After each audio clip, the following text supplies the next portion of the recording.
So we are getting ready for our final panel of the day. And this will focus on the intersection of AI and the Sustainable Development Goals. Moderating this session is Jenny Cieplak from Latham and Watkins, joined by John deVadoss from NeuralFabric, and GBBC Board Director Samir Chauhan. I maybe mispronounced that. From UN International Computing Center, and also Clyde, Vanel of the New York State Assembly. So as they come forward, we look forward to hearing their insights now. Jenny, feel free to take it away, the panel on AI and the Sustainable Development Goals. Great. Hi, everyone. My name is Jenny Chauhan. I'm a partner at Latham and Watkins in the blockchain and technology group in financial services. And I am joined here by a fantastic panel. I'm just going to give a quick introduction and then we will go to it. So first, on my far right is New York State Assemblyman Clyde Vanel, who has focused throughout his legislative career on responsibly promoting technology in ways that benefit New Yorkers, including marginalized communities. His latest initiatives include sponsoring proposals to promote responsible use of robotics and artificial intelligence systems in New York. Next, we have Samir Chauhan, who is the director of the UN International Computing Center, which facilitates the provision of technology services across the UN and its partner organizations. The UNICC is a strategic partner for the whole UN system and empowers the organization to build capabilities in new areas, including AI and automation. And then John deVadoss, who is a co-founder and CEO of NeuralFabric, which is a AI startup whose goal is to build the premier open source generative AI platform. And prior to that, Mr. deVadoss was also a blockchain developer, formed the Interwork Alliance, and also spent years as a developer at Microsoft, I believe. So with that, I'm going to turn to the questions. And first, just a general question for everyone, and feel free to go down the road or riff as you please. We're hearing a lot about how AI can promote sustainability, but when most of us think about AI, we think about ChatGPT or image generators. What are some AI implementations that can promote sustainability? Happy to go first. Yep. So thank you. Thank you. Yes, thank you for the opportunity. Thank you, Sandra. Thank you, the whole team for GBBC. And again, my illustrious panelists here. So just briefly, when we speak about AI, today broadly, we mean generative AI. Just to clarify, because AI is not just Gen AI. So up until 10 years ago, AI was mostly about classification rather than generation. So mostly machine learning. The last 8 years is about generation. So when we speak about AI as in Gen AI, there are two sides of the coin, right? Gen AI is about generating stuff. So you can use it as the ultimate ideation tool for creativity, or you can use it as the ultimate bullshit tool to create all kinds of stuff, sense, nonsense you want. But as a tool for ideation, it is an extraordinary tool, probably far surpassing much of what we as human beings can do. I'll give you an example. So recently we built a model for the construction industry. If you look at the construction industry, construction blueprints are a kind of a language, because every design is a language. And so as you look at a blueprint for construction, you can use the Gen AI model to be able to ask questions and say, okay, across the supply chain of the products, of the solutions, what are the options? What are the choices? What are the implications with respect to sustainability? And you can do this in such a rapid fire fashion that practically is not possible before AI. And so as you think about the way you can rethink the entire cycle of the construction industry, just one example, yeah? And you apply this across a facet of industry sectors, I believe the potential for us to really address sustainability, but actually even more to address stewardship of the environment is a very powerful tool right in front of us that we, it's up to us as to how we want to use it. Thank you, John. And again, thank you to GBBC and to our partners at GSPF for having me here. Thank you for starting us out with that question. And John gave us the right guidance that AI is much more than Gen AI. And at UNICC, we've been building AI solutions for a while now. Not necessarily generative AI, but even on our phones, when we log on and it does facial recognition, that's AI. So we've been building facial recognition biometric solutions, but in the UN context. So, for example, a solution we built for the pension fund, which is to handle pensioners around the world, in almost practically every country in the world. But that biometrics has to work in that UN context. So we have to make sure there's no bias, that it actually works in all the different contexts and scenarios. It handles aging, things of that nature. So there's massive power that you can achieve with AI. We have massive data sets across the UN. You can use machine learning to build intelligence, derive intelligence, before you even get to Gen AI. And then, as John rightly said, Gen AI is great for creativity. It's great for creating the first draft of certain documents that are very complex, for proposals, pitches, but not beyond that, in my opinion, today, what you have with Gen AI. So I think we have to understand the landscape of all the different offerings and then see which particular kind of AI is fit for purpose. Thank you. Assemblyman Vanel, before we get to that, I'd actually like to ask you a different question, if that's all right. Okay. So we talk a lot about sustainability and the environment, but obviously there are other sustainable development goals out there. Where do you think that AI can be put to bear to fulfill those goals? So there are a number of things. So, being, a member of the New York State Assembly, we have to worry about a number of things when we talk about underserved, underrepresented communities. And when we talk about economic in particular, we're still dealing with a widening digital divide. And this technology can either close that gap or make it vastly wider. We have to make sure that, when we talk about these technologies, that, we're in a space where we're still dealing with making sure that people have access to affordable broadband, right? Where people have access to be able to at least connect to the internet, and to be able to afford to be able to do so. We have the programs to be able to make sure also that we have to make sure that, that we have programs to be able to have our small businesses and other folks to be able to use whatever these technologies.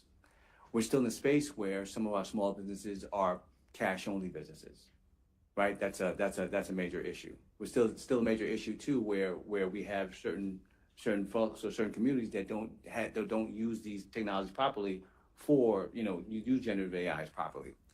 One of the programs that we've had was, we worked with some of the major companies. I don't want to name any one of them, but we worked with some major companies where we had training for our students, high school students and college students in machine learning. We've also had programs with certain institutions to be able to work with our business council to be able to provide small businesses with AI and other technology solutions. So part of what we have to do is baked into our sustainability is make sure that communities that have traditionally been locked out of these technologies and these spaces work to be able to be trained in them and to be able to work in these techs. John, that's an interesting point. And I wanted to ask you, a lot of times people think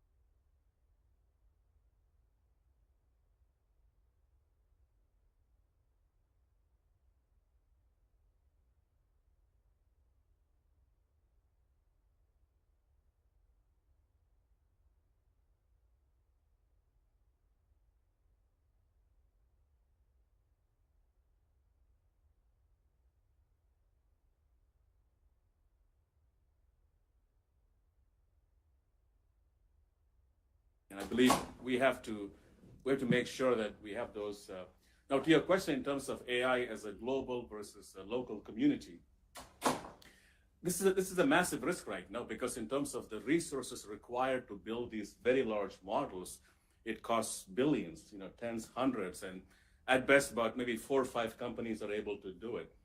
I believe the trend is shifting, will shift to more what I call sovereign AI, which is nation states investing in building these AI models. In doing so, we can address the needs at the local, at the community level that, frankly, in my biased opinion, corporations have no interest in doing so. The other piece is, it's not just the large models. Yes, we need the large mega models, like, again, you know who they are, right? As a jack of all trades. But if you look at domains by domain, again, to use my earlier example, if you look at sustainability, perhaps in the construction space, that's not a big model. It's a fairly domain-specific model. To build domain-specific models does not require billions of dollars.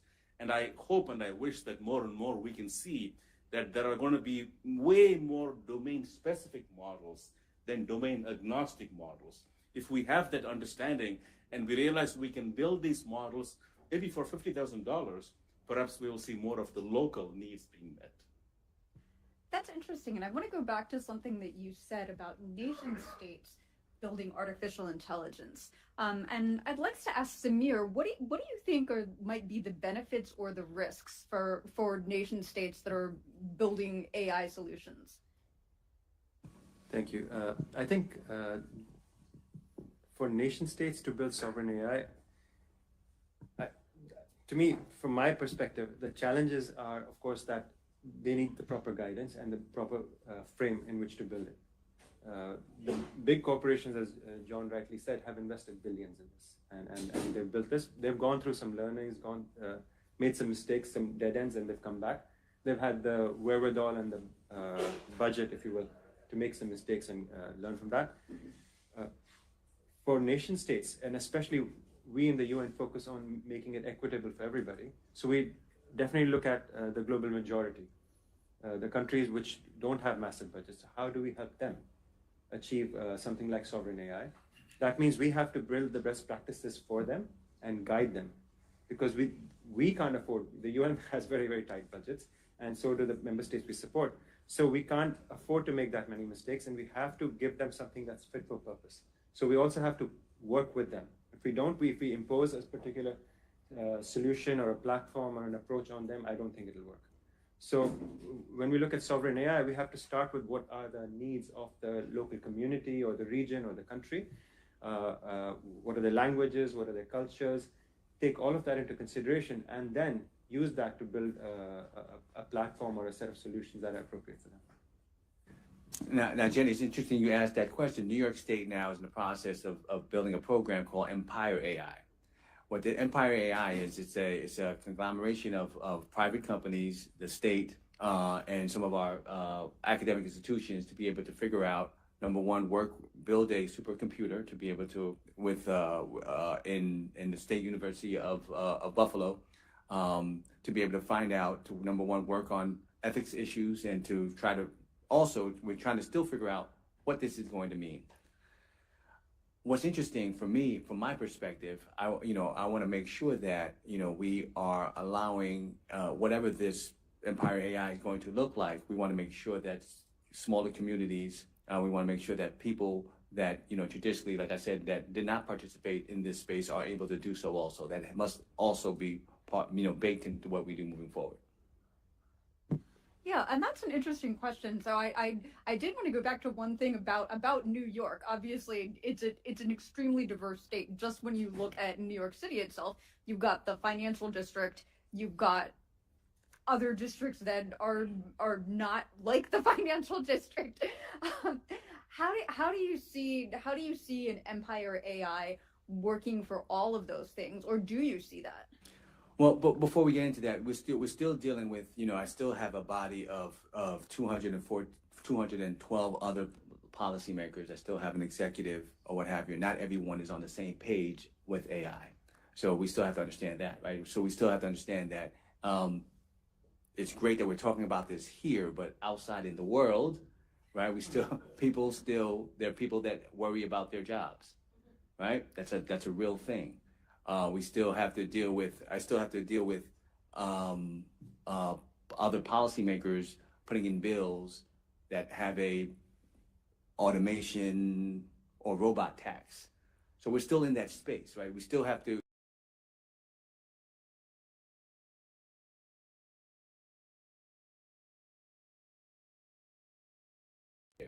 So we have to figure out how do we, what's great is, let's make sure that how this, how these technologies are rolled to the world, that the message that goes out there, and that we're talking about sustainability, that this kind of conversation is happening is really important, because that's, there's a wider implication out there that I think that we have to make sure that we're very aware of. That is a great point. John, Samir, do you have any response to that? We do to the issue that AI might be taking away jobs, given that is another sustainable development goal. Yes, so happy to go first on this one. This is a topic very close to my heart, by the way. I think the big risk we run in the short term is what I call the loss of apprenticeship, because much of what these tools, again, not to name them, can do is, make a few slides, write a report, create a survey, do a marketing analysis, right? And the biggest risk we run is middle management, senior executives find it so easy, so quick to use these tools to get something done, that the organizations lose the investment in young people, young men, young women, to be able to staff them up over the course of 2-3 years. And in the short term, it's going to be great for margin and profitability, but in 3 years, these organizations are going to see this massive loss in terms of talent pool and pipeline, right? Of course, there is much more. There is the impact in terms of the socioeconomic fabric. So this is why, to me, honestly, I feel the biggest risk we run is the disservice that we could do to the young people across industries, across sectors, by disregarding the need and the investment in truly helping them to learn the job to get better. The short-term effect here could be great for middle management, but the side effects are going to be very, very unpleasant. To build on what John said, and I agree with him, by the way, I was talking to a management consulting company recently, and they said that the new interns and the new hires that are coming in now don't want to sit and make a big presentation, which used to take them hours to make. Now they can throw it into one of these AI engines and get an output much more fairly quickly. But they're saying because of that, these new employees don't have the skills anymore.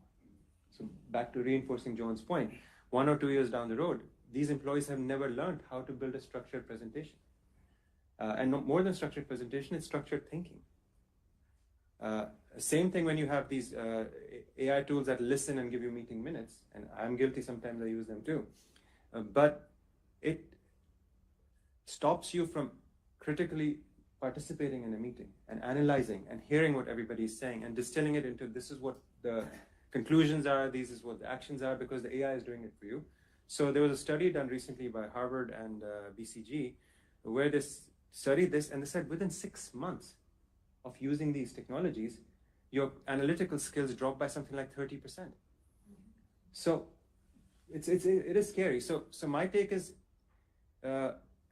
all of these technologies, you have to use them judiciously.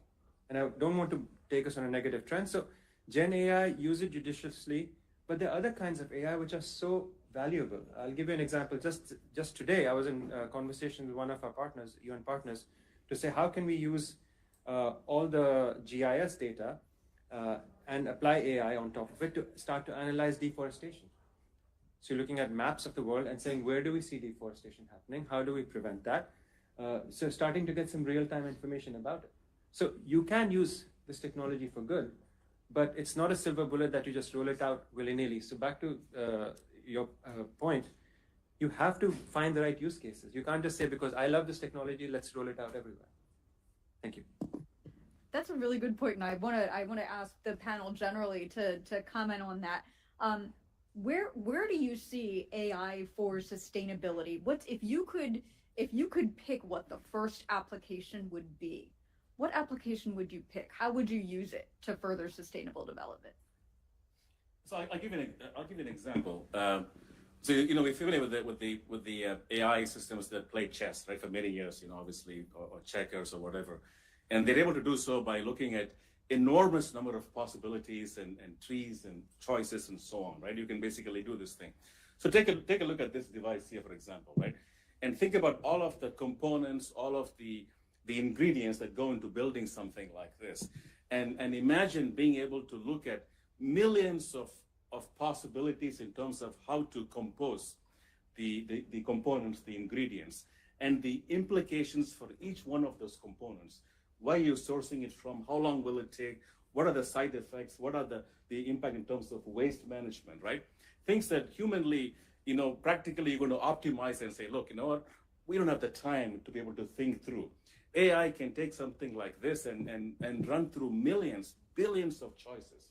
And to me, in terms of the engineering design, if we truly use Gen AI, we could fundamentally reshape the field of engineering design across all sectors, right? Automobiles, airplanes, travel, transportation, drugs, pharma. Of course, as Samir said, the flip side obviously is, what is the impact in terms of the socioeconomic implications in terms of the workforce? That's a much bigger issue, but this to me is a very practical use of how we can completely rechange engineering with Gen AI. So for me personally, I think one of the biggest issues the world is facing right now is climate change. So if we could harness AI effectively to help tell us what the trends are, where the world is headed, we can zoom in and zoom out and get both historical data to give us much better predictions into where the world is headed. And also to say, if we shape or design new strategies, will it help and to what extent? I think that personally for me would be the most meaningful application of AI. Well, to answer this, I don't want to implicate myself, Jenny, so I don't know if I want to answer this. But in our position, we have to deal with a lot of and try to solve a lot of the problems, all the problems that are happening in New York State. Last year, as an exercise, I deployed generative AI to help figure out, was there a gap in the law to be able to write a bill? And, did that, and I got a lot of backlash for that. And, what's really important, and again, I did that to be able to see, again, how we use AI. The fact we should use it, but how we use it is something that we must make sure that we use it judiciously. And I think that that's something that we may want to explore in New York State, because there's so many different issues that when it comes to climate change, when it comes to closing economic gaps, when it comes to dealing with we have one of the largest public school systems with over 1.2 million K to 12, I'm sorry, 3K to 12 young people in the system. So we could, using these systems to be able to measure and analyze how best to deploy services is something that we should try to do better. These are all really great use cases. So now I want to talk about what you have implemented, and Samir, this really is a question for you. Have you implemented AI tools at the UN, and have you been thinking about the Sustainable Development Goals when you did so? Absolutely. So as we are kind of the shared service provider for the entire UN system, we have built several AI-based solutions over the past few years for our partners. And with Gen AI, now we're looking at many more use cases. In fact, one of the positive things of the buzz of Gen AI is that everybody's ideating and saying, what can I use this for? So it's not just a technology problem or a technology tool that people are thinking of. It's the entire business across all of the UN ecosystem that's looking at this and saying, what are my business mandates? What are my business problems? And how can I solve them using Gen AI? So within a very short period of time, we've seen about 400 to 500 different use cases come up. So it triggers creativity in people and imagination to say, can I use AI for good? So which is, to me, is the real power of Gen AI. For us, some of the non-Gen AI projects we've done in the past, which I think were very successful, were using very large data sets. So for a particular organization, we looked at all the historical data for the last 70 years. And they did thousands and thousands of projects every year across the world. Now we could meaningfully pull that data together, apply AI to start to say, what were the factors of success? Which programs worked? Which ones did not? And what were the criteria of success? And based on that, can we now start to design programs going forward that we increase the odds of success? So that's something very meaningful, where you can tangibly say your investments will go further, you'll make a bigger impact with the money you have. So that's a successful story. And then now we're trying to say, can we deploy this across the rest of the UN ecosystem? That's where our value comes in. So hopefully over time, if multiple agencies adopt it, then you can see that AI is being harnessed to really measure the output and say, over time, are we improving the impact we're making? In Gen AI, we are starting with what seems like a smallish problem, but we are building a multi-agency solution to look at all of the UN's HR policies, which are extremely complex because you have people all around the world in different roles and different capacities, and trying to harmonize that and come up with an AI chatbot, which that's the power of Gen AI, is you can talk like a normal human, as you would to a normal human.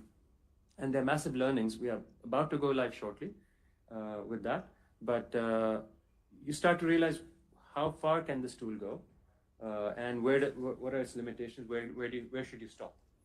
So yeah, massive learnings, but it's early days yet. Thank you.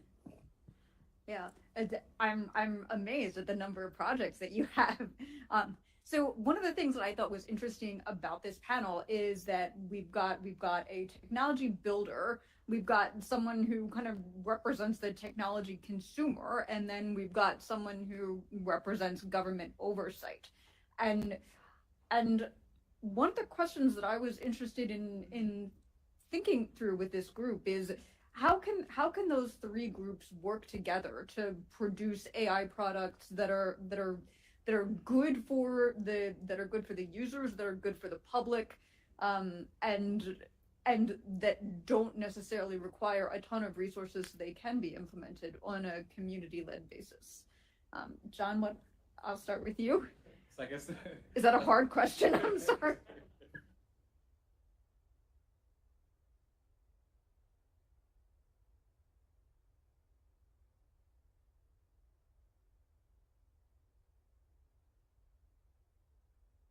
if I put my on, I mean, the challenge is technology builders want to build and they don't know when to stop, right? That's the issue. I mean, to be very candid, right? We don't know when to stop, because it's cool, as they say, right? On the other side, we have obviously the big corporations, and I'm going to be very maybe blunt here. I mean, big corporations like regulations because startups cannot compete, because they don't have the resources to compete with regulations. And so you're going to see the big companies say, okay, look, we want to put these rails in because they want to have an entrenched position. So is that a good thing or a bad thing? I mean, you can decide. So regulations early, late, in the middle. Now, the middle ground, obviously, I think is hopefully, and this is what I like to see happen. I wish we could create more consumer awareness, more consumer understanding of what really is this Gen AI. Why do you care? What does it mean? What are the implications? What is the use? What is the misuse? That, I think, would be the most powerful force to align us together. Otherwise, the builders like me, I mean, we're going to keep pushing the envelope, which is not a good thing. Assemblyman, I wanted to ask about one thing in particular about what John said, but please feel free to say whatever you want. But I would like to make sure that you cover the point about regulation empowering entrenched companies as opposed to new companies. How do you feel about your role in that? So, first of all, great question. And I want, what's really important is, and again, that's why I love participating here with GBBC and their programs, and coming to the community and coming out speaking to different groups. We make better policy when we work with with all the stakeholders. And it's important to understand that, doing this job to try to come out with policies, it's not easy. It's really hard. And even when you come out with a proposed bill, there can be ripple effects. So we want to make sure that we work with as many stakeholders as possible. And most of us are trying to make sure that we're coming out with fair regulations and fair regulation to be able to number one, make sure we protect consumers while we don't stifle innovation. And trying to figure that out is difficult. It's a bigger challenge in this industry, in the technology space, right? This space, generally speaking, has a culture of not working with government, as well as other kinds of institutions or other kinds of segments out there. So it's really important, even in the technology space, to be able to understand that, small companies as well as the larger companies, it's better if we're and with communities, better if we're at the table. Another thing to also make sure that, again, we have to always make sure that community is also part of this, right? So the consumer and community is part of this. So it's a challenge, and it's a journey, not a destiny. We have to always really make sure that we check with the different kinds of stakeholders, and we try to have roundtables. We try to go out to the community and try to do this. But this is something that industry, small companies and large companies, should work better to try to work with government on trying to figure out regulation. Samir, as an organization that is going to be consuming this technology and also is going to be helping people deploy, what do you think about all of this interoperation and working together? How do you feel like the UN can facilitate that? Absolutely. So the UN, I think, has a very key role to play in this, and I think we saw it for all of you who were following the whole GDC and the AI report.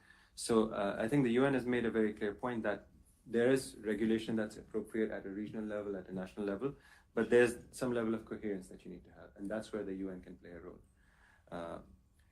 But to your earlier question that you framed at three of us, my take is, and I agree with John again, in that we need to start with the end users first and say, what are the problems we're trying to solve? And then how do we then say which tools are most appropriate? So for us, when we looked at those 400, 500 use cases across the UN system, the question broadly is, what problems are we trying to solve? Is it just because the shiny tool, everybody wants to use it? Or is it that there's genuine problems out there? And then given the limited number of resources that we have at our disposal, let's prioritize which ones will be the most impactful and which ones are fit for purpose. Because sometimes we think sitting in New York or Geneva or Vienna that they're impactful, but are they actually impactful on the ground? So are we checking with the right stakeholders?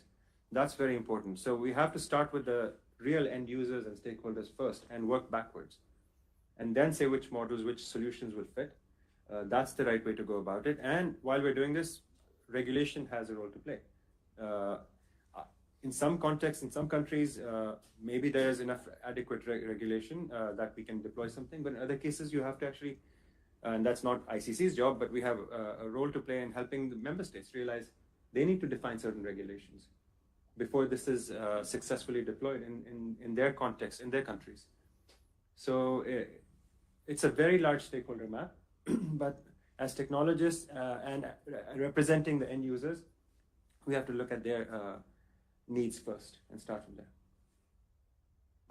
Great, thank you. These have been great answers. I do have one more question that I hope will help us wrap things up.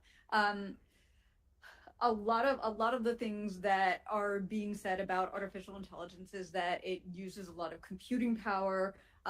It's not good for sustainability because of that. How do we flip the script and say, no, AI actually is a tool that can be used for sustainability? How do we get better PR for this? So I'll go down the panel. Thank you. So I mean, the facts are facts. I mean, in terms of energy consumption, in terms of cooling, for example, I mean, you're looking at extraordinary amounts of energy that's required. It's a fact. There's no saying anything around it. But again, to my earlier point, I believe that AI can be a powerful tool to rethink the entire cycle of design and engineering and how we approach the problem of energy creation, of effective and efficient energy transmission, the entire life cycle. So if we could do that, I do see the potential, the opportunity. I want to just make one more comment, right? When we talk about AI and intelligence, there is often this assumption that somehow this is just like human intelligence. It's not. right? It is intelligence, but not necessarily anything approximating human. And that's the key point to understand is, so the motivations of AI in terms of sustainability may not approximate our own motivation, to your point in terms of sustainability. So if we, or when we let AI loose in terms of how AI systems think about sustainability, maybe nowhere close to how we think about carbon, for example. And I want to leave it at that. So. Thank you. Look, I think with every technology, there's a hype curve. And with Gen AI at this moment in time, the hype just went through the roof. But I feel like it's coming down equally fast. So as you get through this hype cycle, and then you start to really build tangible, practical solutions, that's where the real impact of the technology is seen. So I think my personal take is we're going through this hype and crash very quickly. So hopefully we get to the other end where we're seeing practical applications, and then we're not burning through that many so much energy, because right now with all the kids trying to do their homework with ChatGPT, I've been told every query you ask of ChatGPT is half a liter of water. So there's a lot of consumption, but hopefully soon we've gotten past this hype into very tangible, productive, valuable outputs coming from Gen AI. And as John also said, we can use AI to help us design more energy efficient platforms, energy efficient solutions. So rather than looking at it as a problem, looking at it as an opportunity to address the broader energy challenge and climate challenge that I spoke about earlier. Thank you. So your criticism on AI is a criticism on the information industry. So we have in New York State, we have there are data centers that folks have. So this is a criticism that we have on a wider level, and this is a criticism that we have on many industries. So that's one. Number two, again, as the other panelists said, we should use the tool to be able to try to solve the problems of the tool. But all of us, every industry has to look at ourselves to make sure that we are trying to do things more efficiently. And how do we define sustainability? We have to look at this holistically. And I think use the technology to be able to try to figure this out. But just going on, just on a wider level, we're looking at many industries and their uses of energy and trying to rethink how they do it. Okay, that's great. I think we are probably out of time. So I again want to thank the panel and want to thank the GBBC and the organizers of this event. Thank you very much. And I look forward to continuing this conversation.